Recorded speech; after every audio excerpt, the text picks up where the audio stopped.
আহিছো বিস্তৃত খবৰৰ মাজলৈ গেৰুৱা বাহিনীৰ বিৰুদ্ধে 21 বৰ্ষৰ নিৰ্বাচনত যুঁজিবলৈ টঙালি বান্ধিছে সদৌ অসম ছাত্ৰ সন্থা আৰু অসম জাতীয়তাবাদী যুৱ ছাত্ৰ পৰিষদে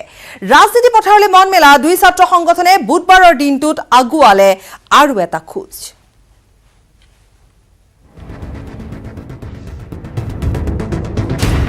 সকলোৰে দৃষ্টি নিবদ্ধ আছুৰ ওপৰত আছুৱে গঠন কৰিবনে ৰাজনৈতিক দল সংবাদ মেলত কি কলে আছুৰ নেতৃত্বই একো নকলে মাথুল কলে ৰাজনৈতিক দল গঠন সন্দৰ্ভত স্থিৰ সিদ্ধান্ত ল'ব নৱগঠিত পৰামৰ্শদাতা কমিটি ঘোষণা কৰিলে 16জনীয়া পৰামৰ্শদাতা কমিটি গঠনৰ কথা এই কমিটিত উপদেষ্টা হিচাপে আছে ডক্টৰ নগেন শইকীয়া ডক্টৰ অৰূপ কুমাৰ দত্ত কমিটিৰ সদস্য হিচাপে আছে মেঘালয়ৰ ৰাজ্যপাল ৰঞ্জিত শেখৰ মুছাহাৰী প্ৰখ্যাত ছবি পৰিচালক জাহ্নু বৰুৱা ধীৰেন শইকীয়া আলী হাইদৰ লস্কৰ ৰাণা চাংমাই আবু ছাহিদ ৰফিউদ্দিন আহমেদ সঞ্জয় কুমাৰ তাঁতী পৃথ্বীৰাজ ৰাভা সূৰ্য থাউচেন হুছেইন আহমেদ লস্কৰ প্ৰণৱজ্যোতি শইকীয়া আৰু প্ৰদীপ কোঁচ প্ৰাৰম্ভিক কাম কাজৰ আহ্বায়ক হিচাপে আছে লুৰিণজ্যোতি গগৈ ডক্টৰ কৃষ্ণ গোপাল ভট্টাচাৰ্য আৰু বসন্ত ডেকা আছুৰ মুখ্য উপদেষ্টা সমুজ্জ্বল ভট্টাচাৰ্যই ক'লে আছু হিচাপেই থাকিব একেই থাকিব যুৱ ছাত্ৰ পৰিষদো আছুত অৰাজনৈতিক ছাত্ৰ সংগঠনৰ পৰম্পৰা অব্যাহত থাকিব সদৌ অসম ছাত্ৰ সন্থা বা অসম জাতীয়তাবাদী যুৱ ছাত্ৰ পৰিষদ আমি আমাৰ নিজৰ অৰাজনৈতিক চৰিত্ৰ আমি অক্ষুণ্ণ ৰাখিম আছু হৈ থাকিব যুৱ ছাত্ৰ পৰিষদে হৈ থাকিব কিন্তু আমি এই অসম পৰামৰ্শদাতা সমিতিয়ে এই গোটেই বিষয়টোত অসমৰ খিলঞ্জীয়া মানুহৰ সুৰক্ষিত ভৱিষ্যতৰ নিশ্চিত কৰাৰ বিষয়ত প্ৰয়োজনীয় পৰামৰ্শৰে সময় সাপেক্ষ পদক্ষেপ ল'ব গণসংগ্ৰামত জড়িত হৈ থকা ব্যক্তিসকলে কি কৰিব সেই সম্পৰ্কত জনতাই তেওঁলোকে অতি হেন দৃষ্টি নিক্ষেপ কৰিছে গতিকে তেওঁলোকে ঠিক কৰিব যে তেওঁলোক কি হয় মই এইবোৰ সকলো কথা চাই আছো অসমৰ জনসাধাৰণে লুৰিণ গগৈ কি হয় অসমৰ সংগ্ৰামী জনতাক নেতৃত্ব দিয়া ব্যক্তিসকল গতিকে জনতাই কি হয় তেওঁলোকে নিশ্চয় ঠিক কৰিব জাতীয় অভিৱৰ্তনৰ নোহোৱাৰ কাৰণে আমি আজি এখন সমিতি পৰামৰ্শদাতা সমিতিখন দিব লগা হ'ল গতিকে পৰৱৰ্তী দিনত পৰামৰ্শদাতা সমিতিয়ে যেনেকুৱা ধৰণৰ পৰামৰ্শ দিব তাৰ ওপৰত ভিত্তি কৰি আমি পৰৱৰ্তী পদক্ষেপ আমি গ্ৰহণ কৰিম ইফালে পৰামৰ্শদাতা কমিটিয়ে শক্তিশালী পদক্ষেপ ল'ব বুলি আশা প্ৰকাশ কৰিছে আছুৰ সম্পাদক লুৰিণজ্যোতি গগৈ আৰু এজেৱাইচিপিৰ সম্পাদক পলাশ চাংমাই গুৱাহাটীৰ পৰা Hirakjyoti Malakar news 18 Assam north east corona মহামাৰীৰ মাজতে ৰাজ্যত নিৰ্বাচনী গৰম বতাহ এফালে বিধানসভা নিৰ্বাচনৰ কুচকাৱাজ আনফালে বিটিচি নিৰ্বাচনৰ প্ৰচাৰ বিটিচি নিৰ্বাচনৰ প্ৰচাৰে পুনৰ স্পষ্ট কৰিলে কংগ্ৰেছ এআইডিএফৰ মিত্ৰতাৰ কথা বিটিচি নিৰ্বাচনৰ কাৰণে কংগ্ৰেছ আৰু এআইডিএফে যৌথভাৱে আৰম্ভ কৰিছে নিৰ্বাচনী প্ৰচাৰ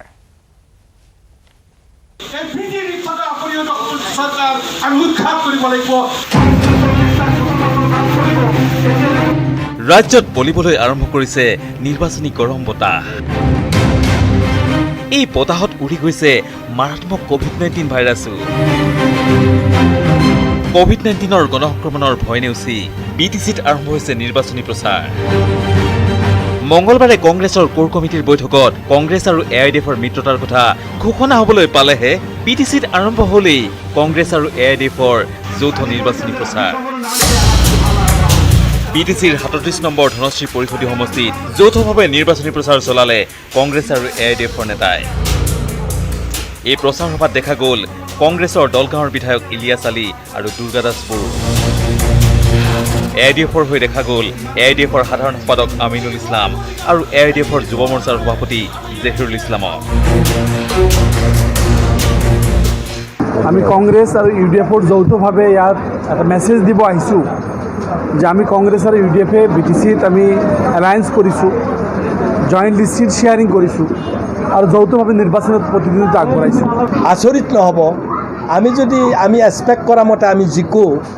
ডেপুটি CM পৰ্যন্ত আমাৰ এই দুইটা দলক তেওঁলোকে দিবলৈ বাধ্য হ'ব আমি ভাবিছোঁ যে হাগ্ৰামা প্ৰমোদ বড়ো তেওঁলোক আমাৰ প্ৰতিদ্বন্দ্বী ভাৰতীয় জনতা পাৰ্টি আমাৰ শত্ৰু অহা ইলেকশ্যনত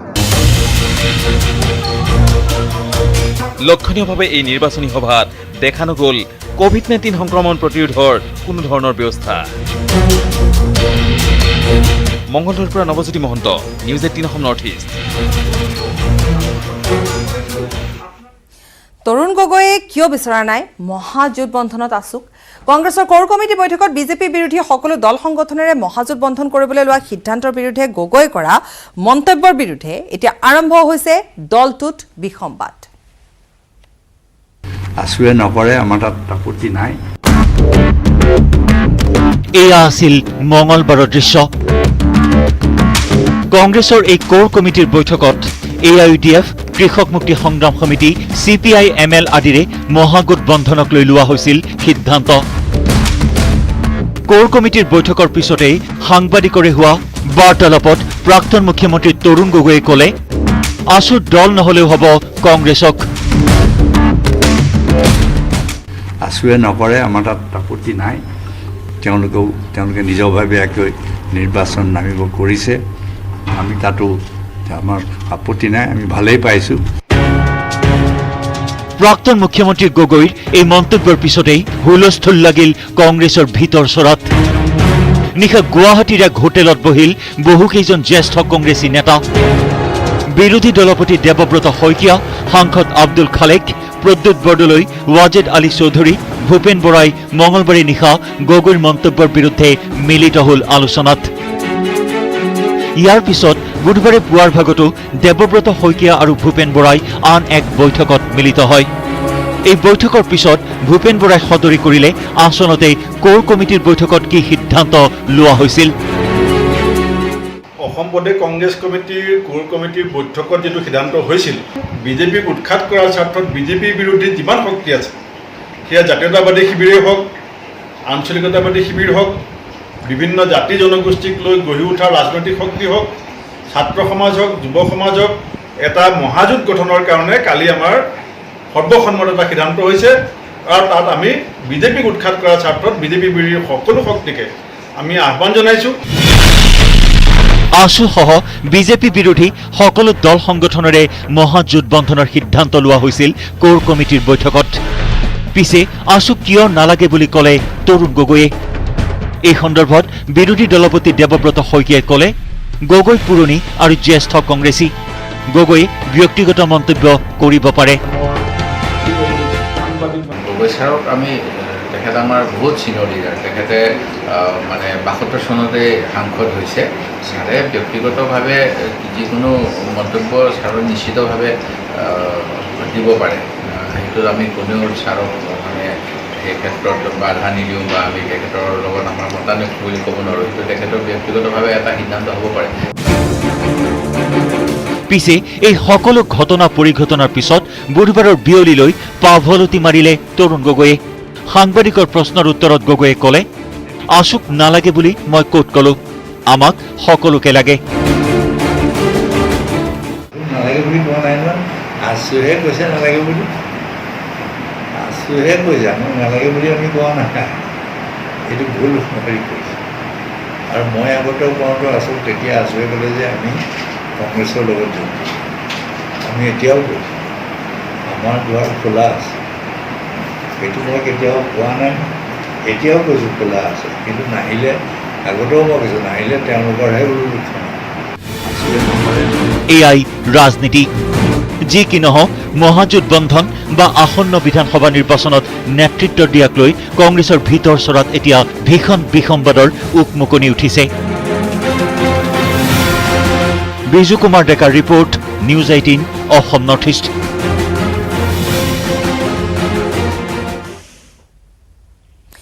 দিছপুৰ থানাত জুবিনক অপদস্থ কৰা 4 অভিযুক্তক দিছপুৰ আৰক্ষীয়ে সোধা পোছা কৰে। সংবাদমেল পাতিছিল 4 অভিযুক্তই, দিছিল 12 আগষ্টৰ নিশা প্ৰকৃততে কি হৈছিল তাৰ বিৱৰণ। সংবাদমেলৰ পিছতে 4 অভিযুক্তক অনা হয় থানালৈ। থানাত গীতাৰ্থ ডেকা, হীৰকজ্যোতি ৰাজবংশী, অৰূপ তালুকদাৰ। 12 আগষ্টৰ নিশাৰ কেইবাটাও ভিডিঅ' মুকলি কৰা হৈছে। এখন সংবাদমেল পতা হৈছে আৰু সেই সংবাদমেলত এই কথা কোৱা হৈছে, কেইবাটাও ভিডিঅ' দিয়া হৈছে। যিহেতু সেইদিনাখন নিশা কি ঘটিছিল সেয়া জনাবলৈ চেষ্টা কৰা হৈছিল, কিন্তু সেই সময়ছোৱাতে সংবাদমেলৰ পৰাই আৰক্ষীয়ে উঠাই আনে 4 অভিযুক্তক আৰু জামিন পোৱাৰ পাছতো 4 অভিযুক্তক উঠাই আনে। কিন্তু পৰৱৰ্তী সময়ত তেওঁলোকে সংবাদ মাধ্যমৰ আগত কি কৈছিল সেয়া আমি আগবঢ়াম। কিন্তু তাৰ পূৰ্বে তেওঁলোকে সংবাদমেলখনত এই কথা ঘোষণা কৰিছিল বা এই কথা জনাব চেষ্টা কৰিছিল যে 12 আগষ্টৰ নিশা প্ৰকৃততে কি হৈছিল। কিন্তু তাৰ পাছতে যিহেতু তেওঁলোক জামিন পাইছিল বা আত্মগোপন কৰি থকাৰ পাছত তেওঁলোকে জামিনত 10,000 টকাকৈ বণ্ডত তেওঁলোকে জামিন পাইছিল আৰু আজি এখন সংবাদমেলৰ আয়োজন কৰিছিল আৰু সেই সংবাদমেলখন চলি থকাৰ সময়তে 4গৰাকী অভিযুক্তক থানালৈ লৈ অহা হয়। থানাত গীতাৰ্থ ডেকা, হীৰকজ্যোতি ৰাজবংশী, অৰূপ তালুকদাৰ 12 আগষ্টৰ নিশাৰ কেইবাটাও ভিডিঅ' তেওঁলোকে মুকলি কৰিছে আৰু পৰৱৰ্তী সময়ত আৰক্ষী থানাত তেওঁলোকে কি কৈছিল সেয়া আমি আগবঢ়াম। আমাক অধিক জনাব আমাৰ সাংবাদিক ভাস্কৰজ্যোতি হাজৰিকাই। হয়, কিছুদিন পূৰ্বে আচলতে গণেশগুৰি ৰাজপথত নিশাৰ ভাগত জুবিন গাৰ্গৰ লগত আচলতে তৰ্কাতৰ্কি লিপ্ত হৈছিল আৰু জুবিনক হত্যাৰ ভাবুকিৰ দৰে আচলতে ঘটনা সংঘটিত হৈছিলে আৰু তাৰপিছতে ছ'চিয়েল মিডিয়াত ভাইৰেল হৈছিল আৰু অৱশেষত আজি কিছুমান পূৰ্বে দিছপুৰ আৰক্ষীয়ে সেই আটাইকেইজন যুৱকক আচলতে লৈ আহিছে। মই জানিব চেষ্টা কৰিম ক'ত পালে। এইটো পাঞ্জাবাৰীত পোৱা গৈছে। তেওঁলোকক আমি উঠাই লৈ আহিছোঁ, এতিয়া ধৰি লৈ আহিছোঁ। এতিয়া আমি সোধপোছ কৰিম। নাম আছে অৰূপ তালুকদাৰ, গীতাৰ্থ ডেকা, দিশান ভাগৱতী আৰু ৰাজবংশী। ডেফিনেটলি নিশ্চয়কৈ এই মুহূৰ্তত দিছপুৰ থানালৈ লৈ আছে আটাইকেইজন যুৱকক আৰু এইকেইজন যুৱক আছিল যিকেইজনে নিশাৰ ভাগত সেইদিনা আচলতে জুবিন গাৰ্গৰ সৈতে ৰাজপথত তৰ্কাতৰ্কি লিপ্ত হৈছিল আৰু তাৰ পাছতেই জুবিন গাৰ্গক আচলতে হত্যাৰ ভাবুকি দিয়া বুলি খুদ জুবিন গাৰ্গে এখন এজাহাৰ দিছিলে আৰু অৱশেষত আজি কিছুসময় পূৰ্বে পাঞ্জাবাৰীত তেওঁলোকে যিহেতু এখন সংবাদমেল সম্বোধন কৰিছিলে আৰু তাৰ পাছতে সেই স্থানৰ পৰা দিছপুৰ আৰক্ষীক গৈ আটাইকেইজন যুৱকক ইতিমধ্যে আটক কৰি লৈ আহিছে আৰু সোধা পোছাৰ বাবে তেওঁলোকক এই মুহূৰ্তত দিছপুৰ আৰক্ষী থানাৰ ভিতৰত ৰখোৱা হৈছে। বাছনি তালিকা প্ৰকাশৰ 11 মাহ পাৰ হ'ল, আজিও নহল নিযুক্তি। বাছনি তালিকাত স্থান পোৱা 1600 প্ৰাৰ্থীৰ এতিয়া দুশ্চিন্তা, কাৰণ চৰকাৰী চৰ্ত অনুসৰি বাছনিকৃত প্ৰাৰ্থীৰ এবছৰৰ ভিতৰত নিযুক্তি হ'ব লাগে, অন্যথা বাতিল হয় বাছনি তালিকা।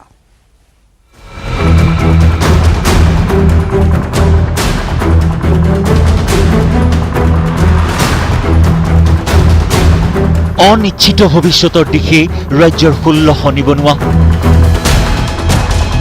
1600 নিবনুৱাই কেতিয়া লাভ কৰিব নিযুক্তি? উত্তৰ লাগে নিয়োগ বঞ্চিত প্ৰাৰ্থীক। 1600 নিবনুৱা যুৱক যুৱতীৰ ভৱিষ্যত জীৱনলৈ নামিছে অন্ধকাৰ আৰু যাৰ বিৰুদ্ধে ৰজাঘৰৰ সন্মুখত প্ৰতিবাদী কাৰ্যসূচীত বহিল ৰাজ্যৰ প্ৰায় শতাধিক নিবনুৱা যুৱক যুৱতী। বিদেশী ন্যায়াধিকৰণৰ কাৰণে পৰীক্ষা হৈছিলে, আমাৰ এপইণ্টমেণ্টটো পোৱা নাই এতিয়ালৈ। আজি মানে 19 ছেপ্টেম্বৰ 2019 আমাৰ পৰীক্ষাৰ ফাইনেল লিষ্ট ওলালে, কিন্তু ফাইনেল লিষ্ট ওলোৱাৰ পিছতো আমি কোনো ধৰণৰ খবৰ একো, আমি এপইণ্টমেণ্ট হ'ব বুলি ৰৈ আজি 11 মাহ হৈ গ'ল। অতিক্ৰম হ'ল 11টা মাহ। 2019 চন আৰম্ভ হৈছিল বিদেশী ন্যায়াধিকৰণৰ 1600 বিভিন্ন পদৰ নিযুক্তি প্ৰক্ৰিয়া। 2019 চনৰ ছেপ্টেম্বৰ মাহত প্ৰকাশ পাইছিল বাছনি তালিকা। পিছে তালিকা প্ৰকাশ হ'ল ঠিকেই, কিন্তু বাছনি প্ৰাৰ্থীৰ আজিলৈ নহ'ল নিযুক্তি। নিযুক্তিৰ পৰিৱৰ্তে আশা প্ৰতিশ্ৰুতিতে আবদ্ধ বাছনি প্ৰাৰ্থীৰ তালিকা। তেওঁলোকে কৈছে হ'ব, কিন্তু কেতিয়া হ'ব? আমাৰ আজিলৈ এটা নটিফিকেশ্যন নাই, আজিলৈ এটা ৰিটেন নাই, কেতিয়া হ'ব? বেলেগ ডিপাৰ্টমেণ্টত যেনেকৈ তেওঁ মুখ্যমন্ত্ৰী ডাঙৰীয়াই নিজে এপইণ্টমেণ্ট লেটাৰ দিছে, কিন্তু আমাক এতিয়ালৈ কিয় দিব পৰা নাই? আমাক কিয় ন্যায় দিব পৰা নাই? যাৰ বিৰুদ্ধে ক্ষোভ উজাৰি ৰাজপথত নামিল ৰাজ্যৰ শ শ নিয়োগ বঞ্চিত প্ৰাৰ্থী। প্ৰতিবাদকাৰীৰ হুংকাৰ, চৰকাৰে প্ৰদান কৰক ডেডলাইন। চৰকাৰক এটাই অনুৰোধ কৰিছোঁ যে আজি আপোনালোকৰ কোনোবা এজন অফিচাৰ হ'লেও ওলাই আহি আমাক এটা লিখিতভাৱে দিয়ক যে কেতিয়া হ'ব আৰু কি হ'ব, কাৰণ আজি আমাৰ সকলো 1600 কেণ্ডিডেটৰ জীৱনবোৰ অন্ধকাৰত আছে, অকণমান পোহৰলৈকে আনক। চৰকাৰী চৰ্ত অনুসৰি বাছনিকৃত প্ৰাৰ্থীৰ এবছৰৰ ভিতৰত নিযুক্তি সম্পন্ন হ'ব লাগে, কিন্তু ইতিমধ্যেই তালিকা প্ৰকাশৰ 11 মাহ উকলিল আৰু যদি এমাহ সময় উকলি যায় তেন্তে বাতিল হ'ব পাৰে বাছনি তালিকা। যাক লৈ বিমূৰত প্ৰাৰ্থীসকল। পিছে ৰহস্যজনকভাৱে এই ক্ষেত্ৰত চৰকাৰীভাৱে প্ৰকাশ কৰা নাই কোনো স্থিতি। কেমেৰা পাৰ্চন মনোজ দেউৰীৰ সহযোগত বলেন ভট্টাচাৰ্যৰ report, news 18 Assam north east.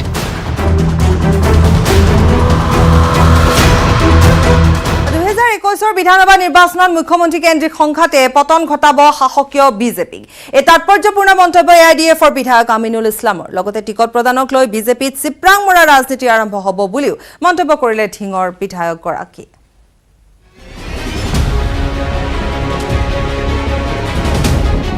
মুখ্যমন্ত্ৰী সৰ্বানন্দ সোণোৱাল আৰু মন্ত্ৰী ডক্টৰ হিমন্ত বিশ্ব শৰ্মাৰ মাজত সৃষ্টি হ'ব লবিকেন্দ্ৰিক সংঘাত। এই সংঘাত হ'ব বিধানসভা নিৰ্বাচনত বিজেপিৰ টিকট প্ৰদানক লৈ, আৰু বিজেপিত আৰম্ভ হ'ব চিপৰাং মৰা ৰাজনীতি। এই ভৱিষ্যতবাণী ঘোষণা কৰি নিৰ্বাচনী জ্যোতিষীৰ ৰূপত আত্মপ্ৰকাশ কৰিলে ঢিঙৰ AIDFৰ বিধায়ক আমিনুল ইছলামে। এটা কথা নিশ্চিত যে অহা 2021 বিধানসভা নিৰ্বাচনৰ পিছত বিজেপি দলৰ পতনৰ এটা প্ৰধান কাৰণ হ'ব মুখ্যমন্ত্ৰী কেন্দ্ৰিক সংঘাত।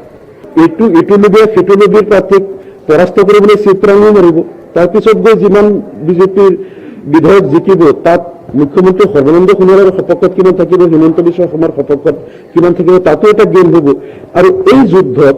এই মুখ্যমন্ত্ৰী কেন্দ্ৰিক সংঘাতৰ ফলত বিজেপি 2021 তেওঁলোকে গাদী হেৰুৱাৰ পূৰ্ণ সম্ভাৱনা আছে। আৰু বিৰোধী যদি মিত্ৰজোঁট এটা হয়, বিৰোধী মিত্ৰজোঁটে তাৰ পূৰ্ণ সুবিধা গ্ৰহণ কৰি তেওঁলোকে চৰকাৰ গঠন কৰিব পাৰিব। ইতিমধ্যে ৰাজ্যত আৰম্ভ হৈছে নিৰ্বাচন কেন্দ্ৰিক বাকযুদ্ধ। কংগ্ৰেছ AIDFৰ মিত্ৰতাৰ কথা ঘোষণা হোৱাৰ লগে লগে এতিয়া বিজেপিৰ মন্ত্ৰী বিধায়কৰ ওপৰত আৰম্ভ হৈছে বিৰোধীৰ দলবদ্ধ আক্ৰমণ। ইয়াৰ মাজতেই AIDFৰ জনিয়াৰ বিধায়ক ডাক্তৰ হাফিজ ৰফিকুল ইছলামে মন্ত্ৰী হিমন্ত বিশ্ব শৰ্মাক সমালোচনা কৰি ক'লে তৰল মন্তব্য কৰাৰ বাবেই হিমন্ত বিশ্ব শৰ্মা মুখ্যমন্ত্ৰীৰ চকীলৈ যোৱাত বাধাৰ সৃষ্টি হৈছে। ডক্টৰ হিমন্ত বিশ্ব ডাঙৰীয়া, এইটো তেখেতসকলৰ দলৰ কথা, বহুদিনৰ পৰা একে জেগাতে আছে তেখেতে, গতিকে কোনে নিবিচাৰে আগবাঢ়িবলৈ। তেখেতেও হয়তো তেখেতে ট্ৰাই কৰি আছে, যাৰ কাৰণে এনেকুৱা ধৰণৰ কথা বাৰ্তাবিলাক হৈ আছে। কিন্তু তৰল মন্তব্যবিলাক হ'ব নালাগে। সাংবিধানিক পদত আছে, গুৰুত্বপূৰ্ণ পদত আছে, বহুত ছিনিয়ৰ মানুহ, বিজ্ঞ মানুহ, আমি সকলোৱে ৰেচপেক্ট কৰোঁ তেখেতক। কিন্তু কেতিয়াবা এনেকুৱা তৰল মন্তব্য তেখেতে কৰে, এই কথা বাৰ্তাবিলাকেই তেখেতৰ CMৰ চকীলৈকে যোৱাত অলপ বাধা সৃষ্টি কৰে নেকি, মোৰ এটা অনুভৱ হয়। ইফালে বিৰোধীৰ মহাজোঁট বন্ধন গঠন সন্দৰ্ভত AIDFৰ বিধায়ক আমিনুল ইছলামে ক'লে অসমীয়া জাতিৰ সপক্ষে থাকি কাৰ বিৰোধিতা কৰা আৰু 71ৰ 25 মাৰ্চৰ পিছত অহা হিন্দু মুছলমান উভয় বিদেশীক প্ৰশ্ৰয় নিদিয়া যিকোনো ৰাজনৈতিক দলেই থাকিব বিৰোধী মিত্ৰজোঁটত। আছুৱে যদি ৰাজনৈতিক দল খোলে তেন্তে আছুকো এই মিত্ৰজোঁটে আমন্ত্ৰণ জনাব বুলি সদৰি কৰিলে আমিনুল ইছলামে। আছুৱে তেওঁলোকে দল কৰাই নাই, যদি তেওঁলোকে দল খোলে আৰু সেই দলৰ নীতি আদৰ্শ যদি অসমীয়া জাতিৰ সপক্ষে হয়, কাৰ বিৰুদ্ধে হয়, আৰু যদি অসমত অসমীয়া জাতিৰ অস্তিত্ব ৰক্ষাৰ সপক্ষে হয়, হয়তো আছুকো আহ্বান কৰা হ'ব, সেই মিত্ৰজোঁটত হয়তো তেওঁলোকো থাকিব পাৰে। গতিকে এই কথাটো সময়ত নিৰ্ধাৰিত হ'ব। কিন্তু আমি এটা কথা নিশ্চিত যে বিজেপি মুখ্যমন্ত্ৰীত্ব কেন্দ্ৰিক সংঘাতৰ কাৰণে ডুবিব, আৰু অসমীয়া জাতি উদ্ধাৰৰ কাৰণে যদি বিৰোধী মিত্ৰজোঁট হয় তেওঁলোক সফল হ'ব, এইটোত আমি আশাবাদী। তেজপুৰৰ পৰা Hemanta Kumar Nath, news 18 Assam north east. কংগ্ৰেছীৰ ধৰ্ম জাতি নাই বুলিয়ে মোৰ জাতি ধৰ্ম নোহোৱা হোৱা নাই। কংগ্ৰেছ AIDFৰ মিত্ৰতাক লৈ ভেঙুচালি মন্ত্ৰী ডক্টৰ হিমন্ত বিশ্ব শৰ্মাৰ। মুখ্যমন্ত্ৰীক লৈ বিজেপিত চলা লবিকেন্দ্ৰিক ৰাজনীতিৰ অভিযোগ খণ্ডন কৰি হিমন্তৰ মন্তব্য, মুখ্যমন্ত্ৰী হোৱাটো বাদেই তেওঁ নিৰ্বাচন খেলাটোৱে নিশ্চিত নহয়। আজমলৰ লগত মিত্ৰতা কৰিলে মই ভাল পাব লাগিব। আৰে মোৰোতো ধৰ্ম জাতি বুলি কিবা এটা আছে নহয়, তেওঁলোকৰ ধৰ্ম জাতি নাই, মোৰো ধৰ্ম জাতি নোহোৱা হ'ব নেকি? কংগ্ৰেছ AIDFৰ মিত্ৰতাক কটাক্ষ মন্ত্ৰী হিমন্ত বিশ্ব শৰ্মাৰ। আজমল মুখ্যমন্ত্ৰী হওক, আজমল প্ৰধানমন্ত্ৰী হওক, সেইটো তেওঁলোকৰ কথা। কিন্তু এই মুহূৰ্তলৈকে আমাৰ এটাই কথা যে নৰেন্দ্ৰ মোদী থকালৈকে অসমত বেলেগৰ জেগাটো ক'ত আছে? আজমলৰ লগত মিত্ৰতা কৰিলে মই ভাল পাব লাগিব। আৰে মোৰোতো ধৰ্ম জাতি বুলি কিবা এটা আছে নহয়, তেওঁলোকৰ ধৰ্ম জাতি নাই, মোৰো ধৰ্ম জাতি নোহোৱা হ'ব নেকি? তেওঁলোকেতো চব বাদ দিছে, সেইবুলি আমি বাদ দিম নেকি চব? বিজেপিত মুখ্যমন্ত্ৰীৰ গাদীক লৈ লবিকেন্দ্ৰিক ৰাজনীতি চলি অহাৰ অভিযোগ তুলি আহিছে বিৰোধী শিবিৰে। সকলো বিভাগৰ সকলো ডিচিশ্যন তেখেতেই দিয়ে, তেখেতেই মিডিয়াত কয় যেন অসমত চৰকাৰ বুলিবলৈ মাত্ৰ হিমন্ত বিশ্ব শৰ্মা আছে, আৰু যেন অসমত চৰকাৰ বুলিবলৈ কোনো মন্ত্ৰী আৰু কোনো নাই। তেখেতে ইমান আগবাঢ়ি সকলো দায়িত্ব সকলো বিভাগৰ আগবাঢ়ি তেখেতে এইকাৰণে দি আছে যাতে অসমৰ জনসাধাৰণে তেখেতক মুখ্যমন্ত্ৰীৰ উপযুক্ত বুলি ধৰি লয়, আৰু অহা 2021 নিৰ্বাচনত যাতে তেখেতে অসমৰ মুখ্যমন্ত্ৰী আসনত বহিব পাৰে, সেইকাৰণে তেখেতে ওৱান মেন আৰ্মি হিচাপে এই বিগত দিনত কৰোনা বিৰোধী যুদ্ধত ওৱান মেন আৰ্মি হিচাপে কাম কৰি থকা। পিছে হিমন্ত বিশ্ব শৰ্মাই ক'লে মুখ্যমন্ত্ৰীটো বাদেই তেওঁ নিৰ্বাচন খেলাটোৱেই হেনো নিশ্চিত হোৱা নাই। মুখ্যমন্ত্ৰী কোনোবা এজন হৈ যাব, সেইটো কি ডাঙৰ কথাটো হ'ল? মই প্ৰথম ইলেকশ্যনৰ সিদ্ধান্তটো লওঁ না, ইলেকশ্যন উঠো নুঠো সেইটো সিদ্ধান্ত লৈ লওঁ। ইফালে প্ৰাক্তন মুখ্যমন্ত্ৰী তৰুণ গগৈয়ে হিমন্ত বিশ্ব শৰ্মাই হতাশাত ভুগি যাতা কথা কৈ আছে বুলি মন্তব্য দিছিল। ক্ৰমাগতভাৱে গগৈৰ ওপৰত আক্ৰমণ অব্যাহত ৰাখি এইবাৰ হিমন্তই ক'লে আৰে বাবা ফ্ৰাষ্ট্ৰেটেড হওঁ কিবা হওঁ প্লাজমাও চলাই আছোঁ কিবাও চলাই আছোঁ মোৰ দৰে মুখখনক দেখি যদি মানুহৰ ফ্ৰাষ্ট্ৰেটেড যেন লাগে তেতিয়াহ'লে আচল ফ্ৰাষ্ট্ৰেটেড মানুহবিলাকৰ মুখকেইখন কেনেকুৱা হ'ব মোৰ মুখখন দেখিলে যদি ফ্ৰাষ্ট্ৰেটেড লাগে তেতিয়াহ'লেতো ফ্ৰাষ্ট্ৰেটেড মানুহৰ একচুৱেল ফ্ৰাষ্ট্ৰেটেড মানুহবিলাকৰ মুখবিলাকতো চাব লাগিব কেনেকুৱা লাগে আছুৱে নতুন ৰাজনৈতিক দল গঠন কৰা সন্দৰ্ভতো হিমন্তই দিলে টিপ্পনী ভোটেই নাপাব হেনো আছুৰ ৰাজনৈতিক দলে যি নতুন দল হ'ব প্ৰত্যেকটো চিটতে ছিকিউৰিটি নোহোৱা হ'ব বৰচলা ঢেকীয়াজুলি শোণিতপুৰ ক'তো ছিকিউৰিটি নাথাকিব ইলেকশ্যনৰ দিনাখন ৰাতিটো ইণ্টাৰভিউ লয় সিদিনাখন এই কেছেটটো ৰাখি দিয়ক আৰু সিদিনাখন বজাই দিব নাথাকেই কোনোবা চিটত 2000 কোনোবা চিটত 1500 কোনোবা চিটত 1700 কোনোবা চিটত 1100 এনেকুৱা পাব আৰু বিশিষ্ট বুদ্ধিজীৱী থাকিলেতো আৰু কম পাব মিছামাৰীৰ পৰা Haren Bhumij news 18 Assam north east Guwahati মহানগৰীত কোভিডৰ প্ৰটকলক ভৰিৰে মোহাৰি আধাৰ কেন্দ্ৰত হেঁচা ঠেলা লোকৰ নাই কোনো সামাজিক দূৰত্ব নাই মুখত মাস্ক চৰকাৰী নীতি নিৰ্দেশনা ভংগ কৰি পুৱাই ভিৰ কৰিলে লাচিত নগৰৰ আধাৰ কেন্দ্ৰত মানুহৰ ভিৰ ঠেলা হেঁচা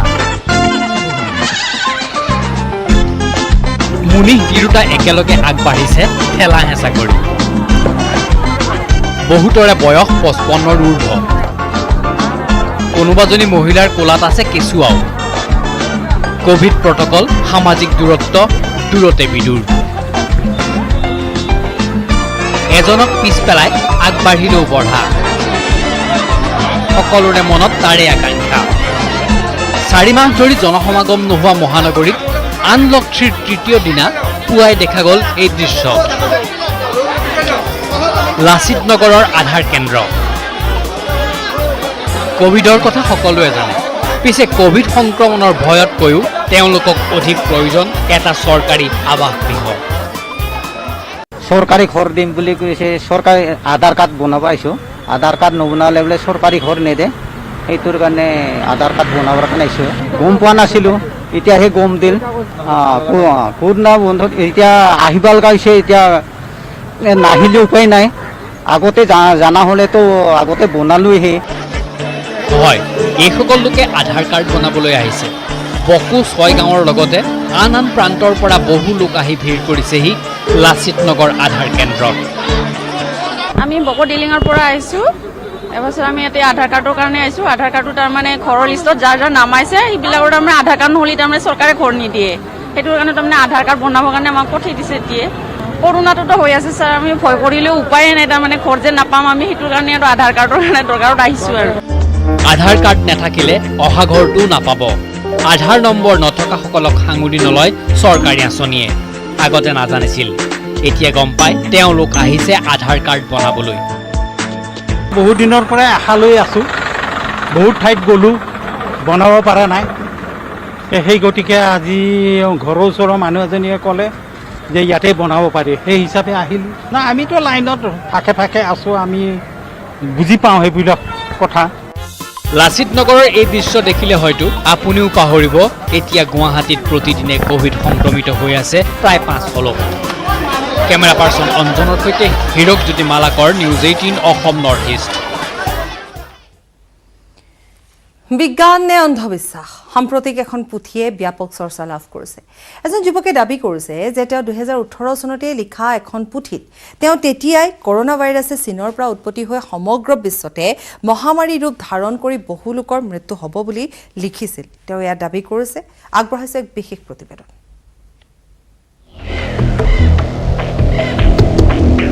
আপুনি অলৌকিকতা বিশ্বাস কৰেনে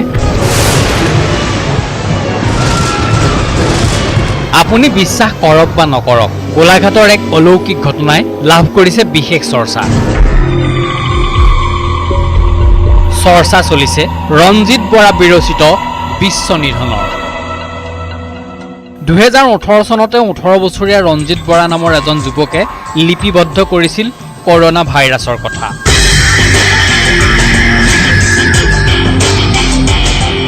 সৰু জীৱন্ত এক মহামাৰীং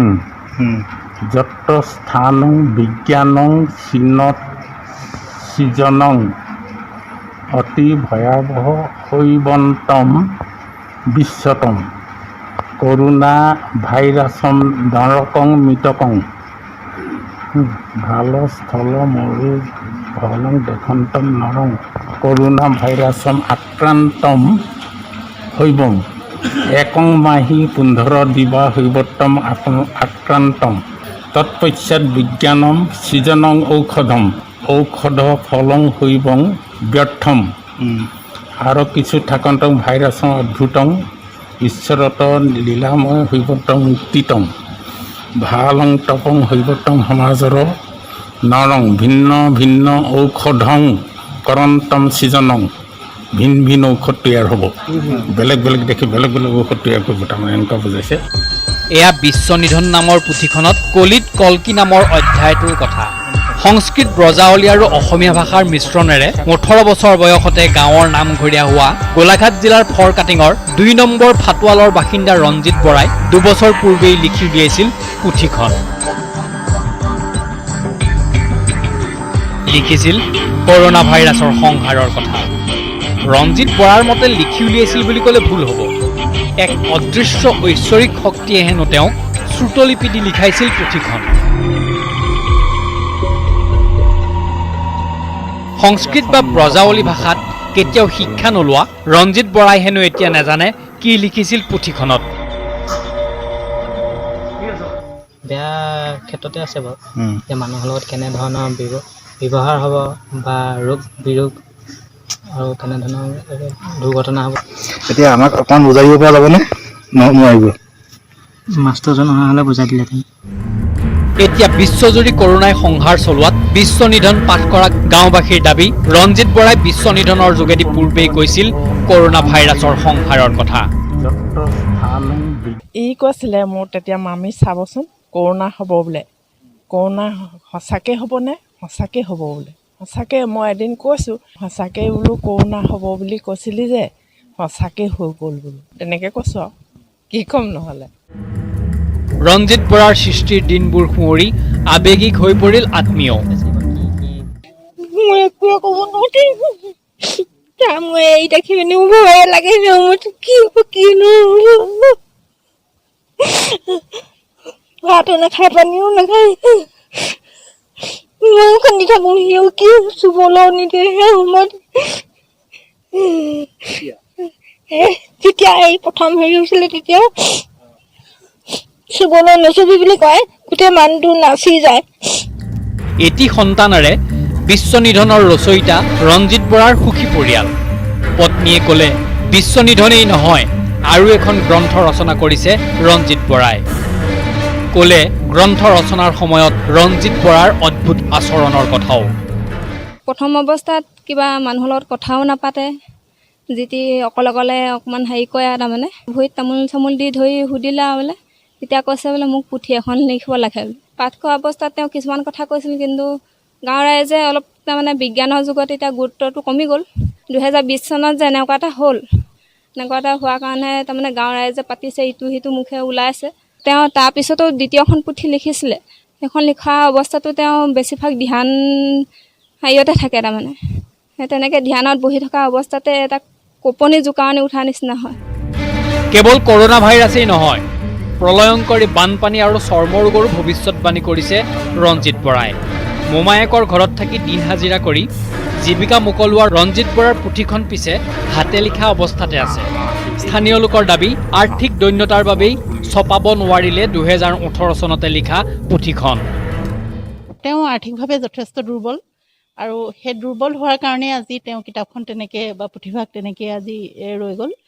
নহ'লে হয়তো তেওঁ আৰু আগবাঢ়ি যাব পাৰিলেহেঁতেন অৱশ্যে কৰোণাৰ ভৱিষ্যতবাণী কৰা পুথিখনৰ কথা ক'বলৈ কৰোণা ভাইৰাছে সংহাৰ চলোৱা 8 মাহৰো অধিক কাল কিয় অপেক্ষা কৰিবলগীয়া হ'ল সেই কথাহে নক'লে কোনেও সৰু পথাৰৰ পৰা Debashish Gautam news 18 Assam north east মাজুলীৰ এগৰাকী সাহসী মহিলা 30 বছৰে নাও চলাই জীৱিকা নিৰ্বাহ কৰি আহিছে মহিলাগৰাকী মহিলা সবলীকৰণৰ উৎকৃষ্ট নিদৰ্শন দাঙি ধৰা কোন এগৰাকী মহিলা চাওঁহকে প্ৰতিবেদন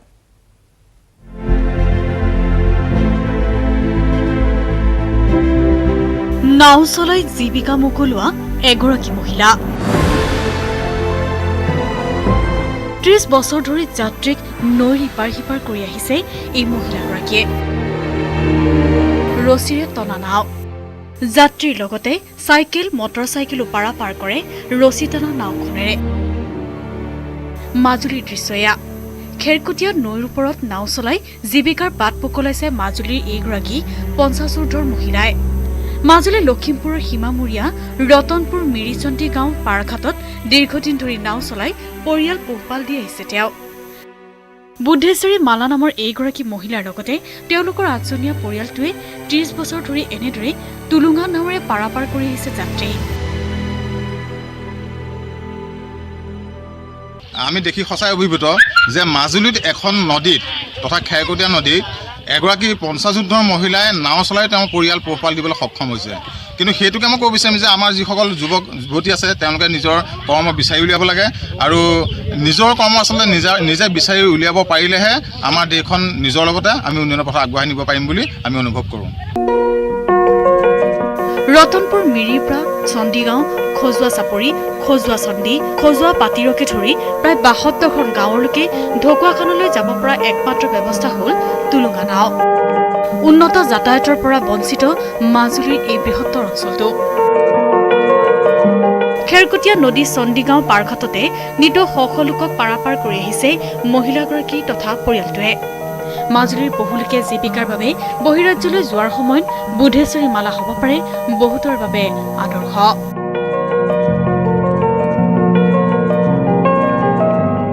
মাজুলীৰ পৰা Sanjit Sambara news 18 Assam north east বানৰ বিভীষিকা এতিয়াও মচ খোৱা নাই এতিয়া বান বিধ্বস্ত জনতাৰ সন্মুখত আহি পৰিছে নতুন অথন্তৰ লখিমপুৰৰ দলহাটত এতিয়া প্ৰতিগৰাকী বান ভুক্তভোগীৰে কৰুণ দশা বান শুকালে কিন্তু বাঢ়িছে বানাক্ৰান্তৰ সমস্যা লখিমপুৰৰ দলহাটৰ 30 নং FC গ্ৰাউণ্ডত এতিয়া বান বিধ্বস্তৰ হাহাকাৰ আপোন ঘৰখনৰ লগতে হাঁচতীয়া সাহসপতি কেৱল শিঙৰা বানে উঠুৱাই নিয়াৰ পিছত উপায়ন্তৰ বানাক্ৰান্তই বালিচৰতে পেলাইছে সমূহীয়া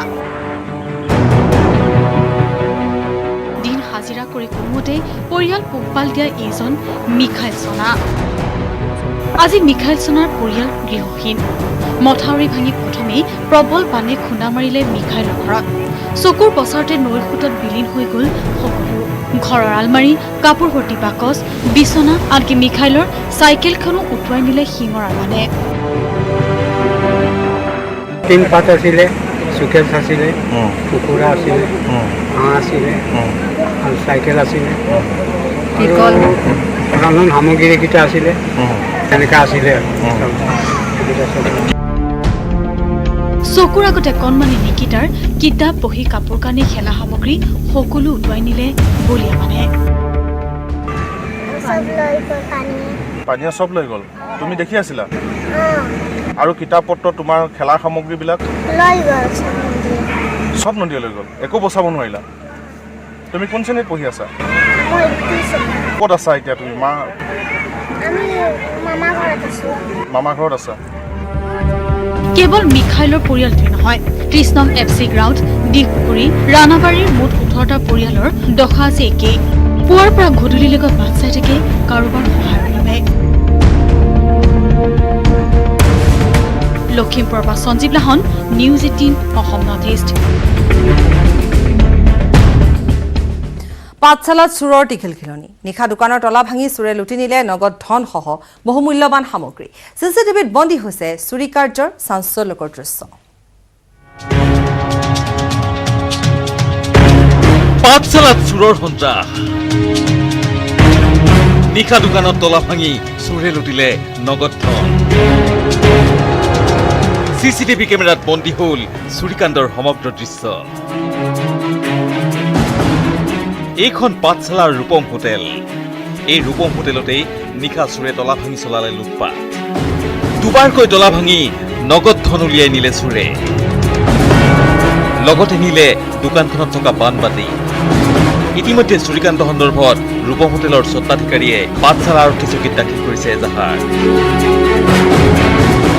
বিষ্ণুত সোমাইছে হয় এতিয়া তালাটো ভাঙছে তালা ভাঙি ইয়াতে সোমাইছে কেছৰ পৰা পইচা আনিছে মানবাতি আছিল মানবাতিটো লৈ গৈছে গুৱাহাটীতে মানবাতি আছিল চব আছে প্ৰায় 15,000 মান টকা অনুমানে কিবা অলপ কালি ভাল হ'ব হিচাপ নাই সেইবিলাক হ'ল আৰু মানবাতি এটা আছিল কেৱল আছিল কি আছিলে গুৱাহাটী চব গুটি লৈ গৈছে চব গুটি আৰু বাতিটো লৈ গৈছে আচলতে বাতিটো টকাখিনি লৈ গৈছে পাঠশালাৰ পৰা Dhrubajyoti Talukdar news 18 north east breaking news Sushant কাণ্ডৰ CBI তদন্তৰ দায়িত্ব দিলে উচ্চতম ন্যায়ালয় আজি উচ্চতম ন্যায়ালয়ে এই নিৰ্দেশনা জাৰি কৰিছে মুম্বাই পুলিচক CBI সহযোগ কৰিবলৈ নিৰ্দেশ দিছে উচ্চতম ন্যায়ালয়ে বিহাৰ আৰক্ষীয়ে ৰুজু কৰা গোচৰ বৈধ স্পষ্ট কৰি দিলে উচ্চতম ন্যায়ালয়ে সুশান্তৰ মৃত্যুৰ যিকোনো গোচৰৰ তদন্ত কৰিব পাৰিব CBI এই কথা ইতিমধ্যে স্পষ্ট কৰি দিয়া হৈছে আৰু ইয়াৰ পাছতে এই দায়িত্ব দিয়াৰ পাছতে উচ্চতম ন্যায়ালয়ে এই কথা ঘোষণা কৰাৰ পাছতে বা নিৰ্দেশনা জাৰি কৰাৰ পাছতে এতিয়া দেখিবলৈ পোৱা গৈছে ছ'চিয়েল মিডিয়াত সুশান্ত ফেন সকলে বা শুভাকাংক্ষীসকলে তেওঁলোকে মাথো এটা কথাই কৈছে যে তেওঁলোকৰ প্ৰাৰ্থনা যেন সফল হ'বলৈ ওলাইছে আৰু আমি পুনৰবাৰ কৈছোঁ যে বিহাৰ আৰক্ষীয়ে যিহেতু ৰুজু কৰা গোচৰ বৈধ বুলি ইতিমধ্যে জনাইছে উচ্চতম ন্যায়ালয়ে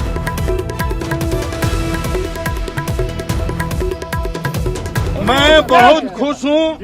ये अन्याय के विरुद्ध न्याय की जीत है ये 130 करोड़ भारतीयों के भावनाओं की जीत है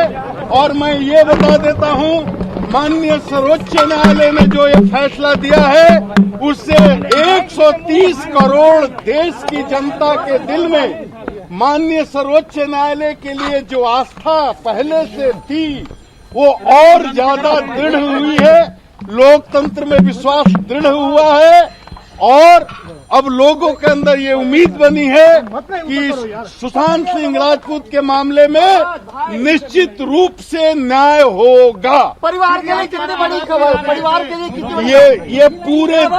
ये पूरे देश के लिए बहुत बड़ी खबर है। हमको अनुसंधान नहीं करने दिया जा रहा था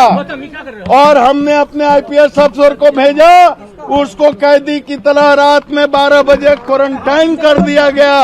उसी से लोगों को लग रहा था कि कोई न कोई गड़बड़ है। हम लोगों ने जो भी काम किया कानूनी रूप से संवैधानिक रूप से सही काम किया माननीय सर्वोच्च न्यायालय ने इस पर अपनी मुहर लगा दी है। हम लोग इसमें आगे यही उम्मीद करते हैं कि लोगों को धीरज के साथ इंतजार करना चाहिए नतीजा आएगा निश्चित आएगा क्योंकि ये केवल বৰষাৰাণী বিষয়াৰ নামত ভুৱা ফেচবুক একাউণ্ট বৰষাৰ ভুৱা ফেচবুক একাউণ্টত অপপ্ৰচাৰ চলিছে লতাশিল থানাত বৰষাৰাণী বিষয়াই এজাহাৰ দাখিল কৰিছে কোনো ধৰণৰ প্ৰত্যক্ষ ৰাজনীতিত জড়িত নহয় বৰষাৰাণী বিষয়া কা বিৰুদ্ধে পূৰ্বৰ স্থিতিত অটল আছে বৰষাৰাণী বিষয়া সংবাদ মাধ্যমক এই কথা জনালে অভিনেত্ৰীগৰাকী আৰু পুনৰবাৰ কৈছোঁ যে বৰষাৰাণী বিষয়াৰ নামত ভুৱা ফেচবুক একাউণ্ট খোলা হৈছে বৰষাৰ ভুৱা ফেচবুক একাউণ্টত কিছু অপপ্ৰচাৰ চলিছে লতাশিল থানাত বৰষাৰাণী বিষয়াই এজাহাৰ দাখিল কৰিছে কোনো ধৰণৰ প্ৰত্যক্ষ ৰাজনীতিত বৰষাৰাণী বিষয়া জড়িত নহয় কা বিৰুদ্ধে পূৰ্বৰ স্থিতিতে অটল আছে বৰষাৰাণী বিষয়া সংবাদ মাধ্যমক জনালে অভিনেত্ৰীগৰাকী আগবঢ়াইছে এক বিশেষ প্ৰতিবেদন হয় মোৰ লগত বৰ্তমান উপস্থিত জনপ্ৰিয় অভিনেত্ৰী বৰষাৰাণী বিষয়া ভুৱা অপপ্ৰচাৰৰ বিৰুদ্ধে আজি তেওঁ লতাশিল থানা কাষ চাপিছে আৰু মই বৰষাৰাণী বিষয়াৰ সৈতে পোনে পোনে কথা পাতিব বিচাৰিম বৰষাবা আজি কাৰ বিৰুদ্ধে আজি গোচৰ ৰুজু কৰিবলৈ আহিব লাগে কালি মই শ্বুটিং কৰি থাকোঁতে হঠাৎ মোলৈ এটা ফোন আহিলে যে এনেকুৱা এটা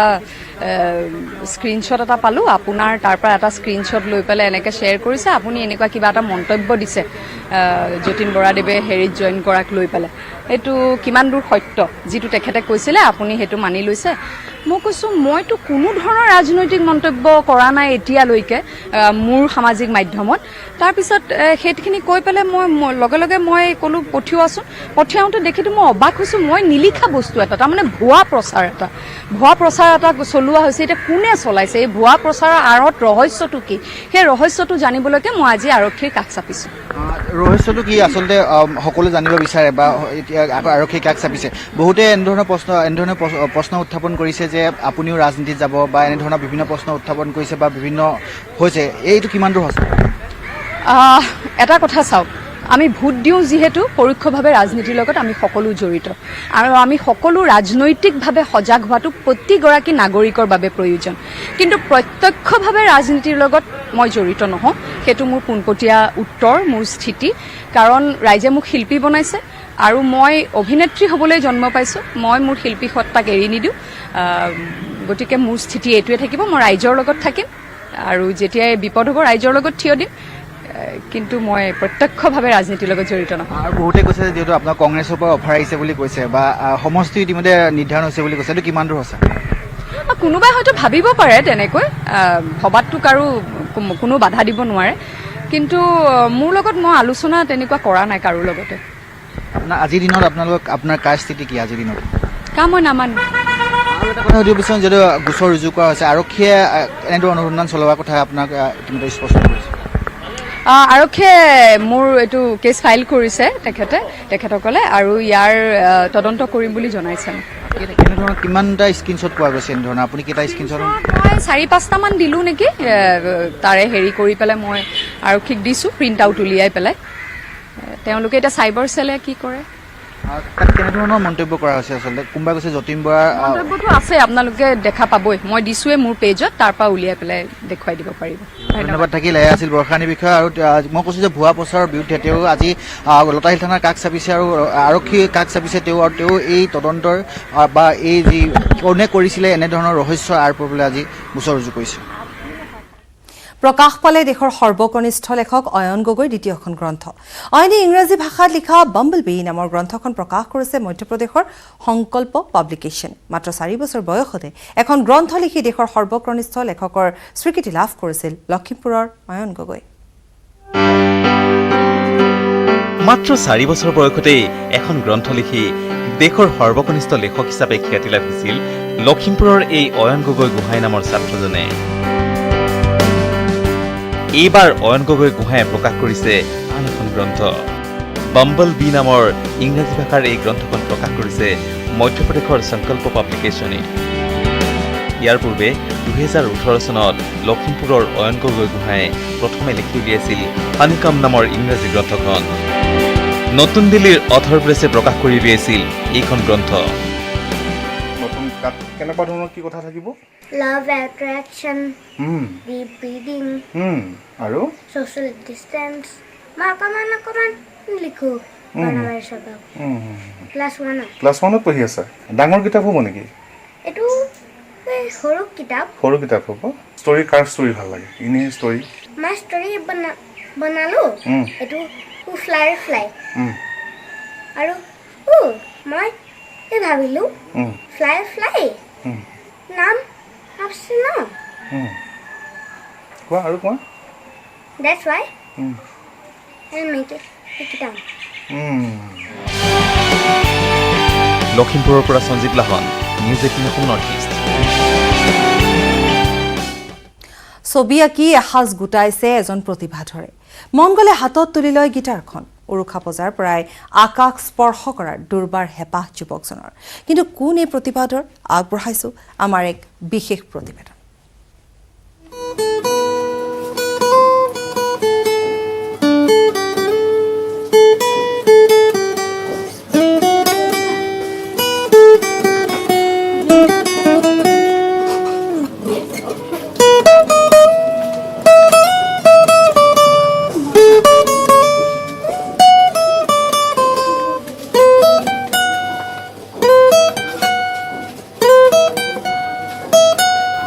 নিজৰ একাগ্ৰতা আৰু যদি চেষ্টা অব্যাহত থাকে তেন্তে দাৰিদ্ৰতা কেতিয়াও হেঙাৰ হ'ব নোৱাৰে মই এই মুহূৰ্তত উপস্থিত হৈছোঁ তেজপুৰ চানমাৰীৰ পূৰ্ণ তাঁতী নামৰ এজন যুৱকৰ বাসগৃহত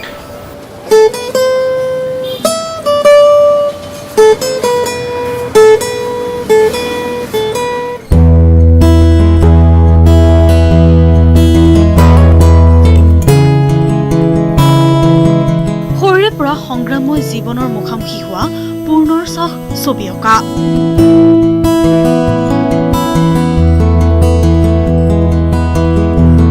মাজবাট বোলা ল'ৰাটো হৈছে তেজপুৰ চানমাৰীৰ পূৰ্ণতাঁতী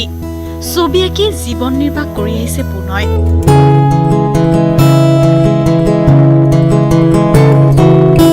পিতৃ টংকেশ্বৰ তাঁতীয়ে ৰিক্সা চলাই পৰিয়াল চলাইছিল। তাৰ মাজেদিয়ে দৰং মহাবিদ্যালয়ৰ পৰা স্নাতক ডিগ্ৰী লোৱা পূৰ্ণইতিয়া এজন সফল চিত্ৰকৰ। পিতৃক এতিয়া ৰিক্সা চলাবলৈ নিদিয়ে পূৰ্ণই। ছবি আঁকি পোৱা সামান্য টকাৰে পূৰ্ণই ঘৰখন চলোৱাৰ লগতে আঁকি গৈছে নিৰবিচ্ছিন্নভাৱে এনেদৰে ছবিবোৰ। ৰঙতকৈ পেঞ্চিল আৰু এঙাৰেৰে ছবি আঁকে পূৰ্ণই। ৰাষ্ট্ৰীয় পৰ্যায়ত পূৰ্ণৰ ছবি জিলিকি উঠাৰ সমান্তৰালকৈ শেহতীয়াকৈ পূৰ্ণই চলিত মাহতেই আছাম বুক অফ ৰেকৰ্ডছত নিজৰ নাম সন্নিৱিষ্ট কৰিবলৈ সক্ষম হৈছে। মোৰ মতে একাগ্ৰতা থাকিলে, পেচেঞ্চ থাকিলে সকলোৱে পাৰিব কৰিবলৈ। আৰু হয়, আনুষ্ঠানিক শিক্ষাটো অতি প্ৰয়োজনীয় হয়। মই যিহেতু অলপ ফাইনেন্সিয়েল কণ্ডিশ্যনৰ কাৰণে ল'ব পৰা নাছিলোঁ, কিন্তু মোৰ সেইটো বাধাস্বৰূপ নহ'ল। তো নিজেই যিমানখিনি পাৰিছোঁ কৰিছোঁ। আৰু লগতে মোক বাট প্ৰদৰ্শন কৰা অলকা শৰ্মা বাইদেউ আছে, প্লাৱন ফুকন, তেখেতসকলে যথেষ্ট সহায় কৰিছিল প্ৰথম পৰ্যায়ত।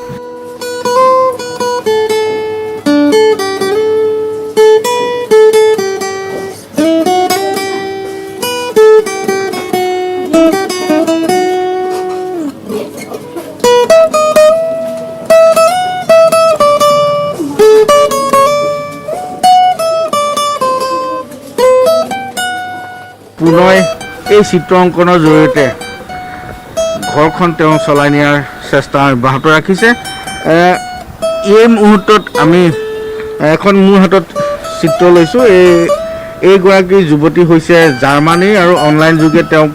অৰ্ডাৰ দিছিল এইখন চিত্ৰ অংকন কৰিবলৈ। মই তোমাৰ পৰা জানিব বিচাৰিম, কোৱাচোন কেনেদৰে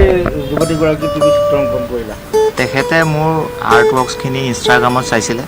তো তাৰ পৰাই মোক অৰ্ডাৰ কৰিছিলে আৰু তেখেতে কৈছিলে যে তেখেতক মই কেনেকৈ আঁকিছোঁ কমপ্লিট ভিডিঅ'টো লাগিব। তো মই ক'লোঁ হ'ব, মোক আপুনি অনলাইন তেনেকৈ পে'মেণ্ট কৰক, মই আপোনাক ভিডিঅ' প্ৰচেছটো সৈতে দি দিম। তো তেখেত কমপ্লিট ছেটিছফাইড হয় আৰ্টখন লৈ, যথেষ্ট ভাল পাইছে তেখেতে। তো তেনেকৈ আঁকিলোঁ আৰু হাৰ্ড কপিখন মোৰ লগতে আছে। এই চিন্তাখন অনলাইন কম্পিটিশ্যন এটা হৈছিল, যিহেতু মই অনলাইনে শিকি আছিলোঁ আৰু তেনেকুৱা থ্ৰুতে মোক কৈছিল যে এলবাৰ্ট আইনষ্টাইনৰ এখন কৰিব লাগে। তো টোটেল ইণ্ডিয়াৰ চব আৰ্টিষ্টে দিছিলে, প্ৰায় আপোনাৰ 500 কিমানজন কেণ্ডিডেট আছিলে, তাৰ মাজত টপ 30ত এখন আহিল। তো মই যথেষ্ট সুখী আৰু লগতে মই চেষ্টা কৰিম ইয়াতকৈও ভাল আগলৈ কৰিবলৈ। পূৰ্ণৰ সপোন নিজাকৈ এখন আৰ্ট স্কুল খোলাৰ, কিন্তু তাৰ বাবে অৰ্থৰ সংকটত পৰিছে পূৰ্ণ।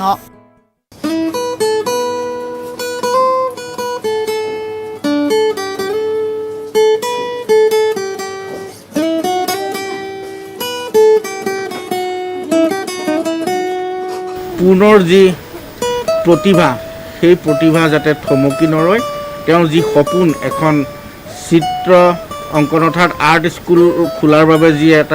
এখন বিদ্যালয় খোলাৰ যি সপোন, সেয়া যাতে সাকাৰ হয় তেওঁ আহ্বান জনাইছে। আৰু চৰকাৰ তথা সংশ্লিষ্ট পক্ষও এনে যি যুৱক, পূৰ্ণৰ দৰে যুৱকৰ ক্ষেত্ৰত সহায়ৰ হাত আগবঢ়াওক। আমি নিউজ 18 অসম নৰ্থ ইষ্টৰ তৰফৰ পৰাও এয়া আমি কামনা কৰিছোঁ।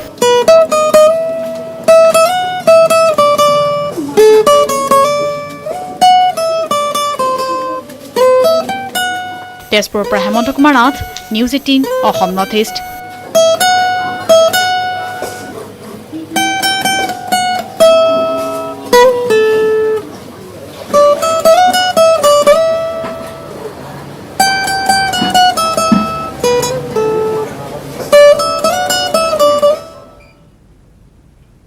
কৰ্তব্যৰত যান বাহন আৰক্ষীৰ বাবে প্ৰস্তুত কৰা হৈছে বিশেষ মাস্ক। এই বিশেষ মাস্কখন পিন্ধি যান বাহন আৰক্ষীয়ে অনায়াসে বজাব পাৰিব হুইছেল। কিন্তু কোনে প্ৰস্তুত কৰিছে এই বিশেষ মাস্কখন, চাওঁ আহক এই বিশেষ প্ৰতিবেদন।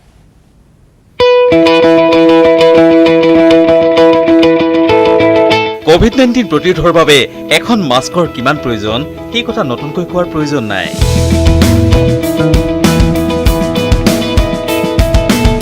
কিন্তু যান বাহন নিয়ন্ত্ৰণৰ সময়ত এই মাস্ক পিন্ধি যান বাহন নিয়ন্ত্ৰণ কৰাটো খুবেই কঠিন হৈ পৰে ট্ৰেফিক আৰক্ষীসকলৰ। এই কথালৈ লক্ষ্য কৰি লখিমপুৰৰ এজন যুৱকে ট্ৰেফিক আৰক্ষীসকলৰ বাবে চিলাইছে এখন বিশেষ মাস্ক। যাতে পুলিচে মাস্ক পৰিধান কৰিও এইটো হুইচেলটো বজাব পাৰে নেকি। এই মাস্কখন পিন্ধি অনায়াসে আৰক্ষীয়ে বজাব পাৰিব হুইচেল।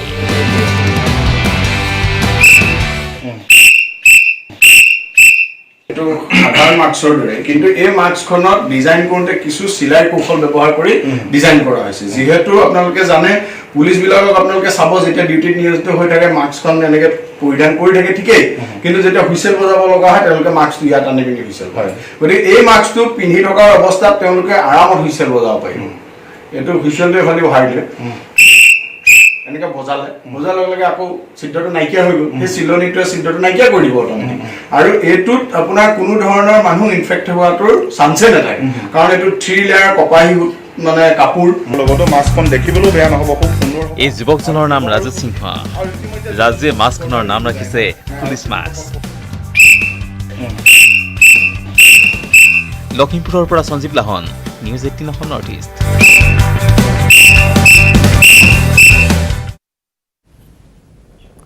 উদালগুৰিত এতিয়া চুৰৰ সন্ত্ৰাস সমান্তৰালভাৱে দেখিবলৈ পোৱা গৈছে যে চুৰৰ এনে সন্ত্ৰাসৰ বাবে আৰক্ষীও বিপাঙত পৰিছে মোবাইলত ভিডিঅ' কৰা দেখি টিকটক ষ্টাৰ বুলি নাভাবিব এইটো চুৰ চুৰি কৰা মোবাইলত চুৰৰ ভিডিঅ' বিলাক পাহাৰলৈ গৈছিলোঁ আপি এজনী পাইছিলোঁ ছোৱালী এজন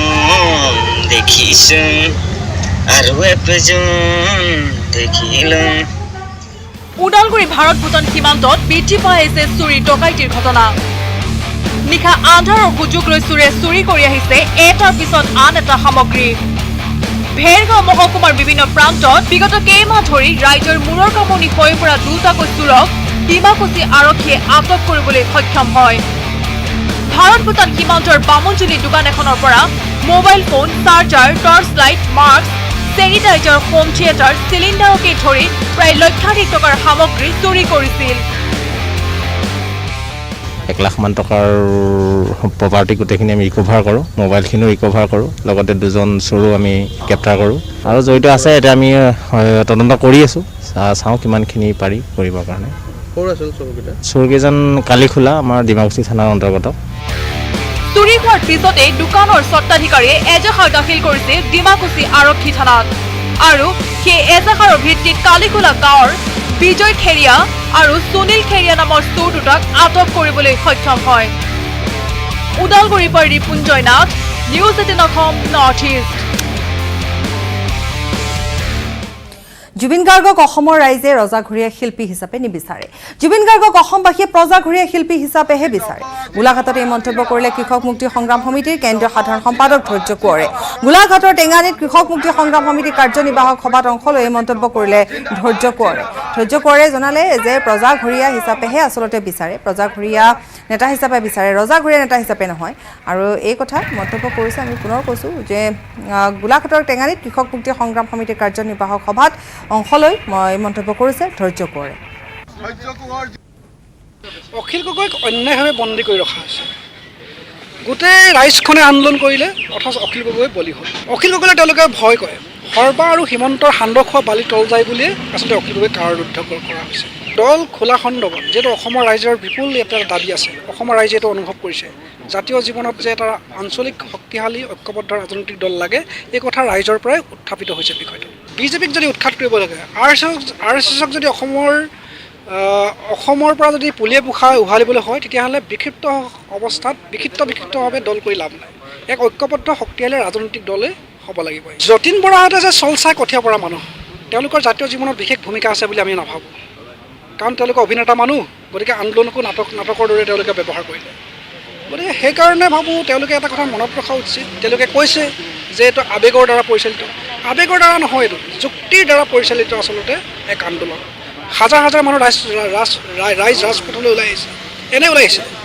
5 জন মানুহে শ্বহীদী বৰণ কৰিলে এই কথাবিলাকো তেওঁ মনত ৰখা উচিত জুবিন গাৰ্গক আমি ৰজাঘৰীয়া শিল্পী হিচাপে আজি গীতিকবি পাৰ্বতী প্ৰসাদ বৰুৱাৰ 116 সংখ্যক জন্মদিন গীতিকবি পাৰ্বতী প্ৰসাদ বৰুৱাৰ 116 সংখ্যক জন্মদিনৰ দিনা নিজান নিস্তব্ধ সোণাৰীৰ সোণালী পামত থকা গীতিকবিৰ বাসগৃহ এই প্ৰতিবেদন আগবঢ়ায়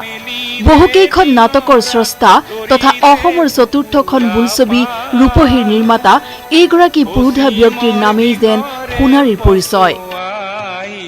কিন্তু অতি দুখ আৰু পৰিতাপৰ বিষয় যে সোণাৰীৰ সোণালী পামত অতিবাহিত কৰা গীতিকবিৰ বাসগৃহত আজি নিজান নিস্তব্ধ পৰিৱেশ। পাৰ্বতী প্ৰসাদ বৰুৱাই ব্যৱহাৰ কৰা বহু সম্পদ আজিও সজীৱ হৈ থকা এই বাসগৃহটো সংৰক্ষণযোগ্য যদিও সেয়া হৈ উঠা নাই। আজি অসমৰ ত্ৰিপ্ৰসাদৰ অন্যতম গীতিকবি পাৰ্বতী প্ৰসাদ বৰুৱাদেৱৰ উপজা দিন আৰু এই উপজা দিনটোত সোণাৰীৰ এজন সাংস্কৃতিক কৰ্মী হিচাপে তেখেতলৈ আমাৰ সশ্ৰদ্ধ প্ৰণাম জনাইছোঁ। গীতিকবিজনাই সমগ্ৰ অসমৰ সাংস্কৃতিক ক্ষেত্ৰখনলৈ যি অৱদান আগবঢ়াই গ'ল তাক আমি স্বীকাৰ কৰিবই লাগিব আৰু তেখেতৰ এই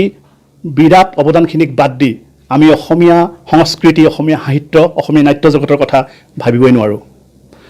অথচ আমাৰ তেখেতৰ বাবে যেন কৰিবলগীয়া বহুখিনি এতিয়াও আছে বুলি আমি অনুভৱ কৰোঁ।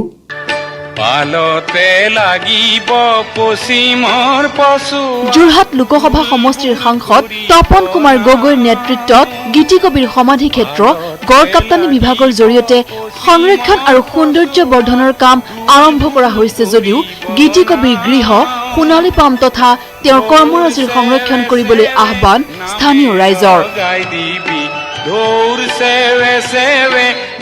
সোণাৰীৰ পৰা Hanseng Konwar, news 18 Assam north east.